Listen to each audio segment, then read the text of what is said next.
À lire dans les quotidiens, dans leur dernière parution de la semaine, la situation sécuritaire de ces dernières 24 heures au Burkina, l'adoption de la loi du Conseil d'orientation et de suivi de la transition. Il y était et surtout question de la batterie de mesures pour atténuer les effets de la vie chère au Burkina. La revue de Bienvenue Taoussa. Vie chère au Burkina Faso, les prix de l'huile, du sucre, du riz baissent. Le prix du pain amaigri reste à 150 francs CFA, brandit le journal aujourd'hui au Faso. Ces mesures, selon le journal Le Pays, ont été rendues publiques hier après une rencontre entre le Premier ministre Albert Ouedraogo, les acteurs du commerce et de l'industrie et la Ligue des consommateurs.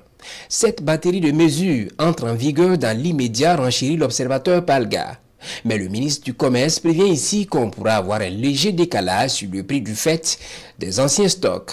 Et le président de la Ligue des consommateurs, Dasmade Traoré, de nourrir l'espoir que ces décisions auront un impact positif sur le consommateur burkinabé, dans les colonnes de Sidoya. Mise en place du Conseil d'orientation et de suivi de la transition, les députés accordent leur voix pour son élaboration, nous apprend le journal Le Quotidien. Selon le texte adopté, le COST, composé de 40 membres, aura un secrétaire permanent dont le mandat court jusqu'à 6 mois après la fin de la transition, ajoute Sidoya. Et la mise en place de cet organe permettra de disposer d'un cadre de définition et d'orientation des questions de paix, de stabilité et de sécurité nationale.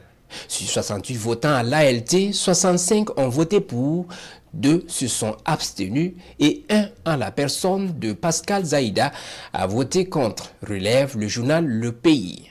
L'intéressé estimant que le Conseil d'orientation et de suivi de la transition n'est pas d'intérêt national, pendant que le Burkina Faso se trouve dans l'engrenage d'un couple mortel, le terrorisme et le braquage, rappelle Le Quotidien. Ces dernières années, le contexte sécuritaire marqué par les attaques terroristes et dans le grand banditisme a pris une ampleur considérable pour les malheurs des populations des villes et des campagnes, déplore mon confrère.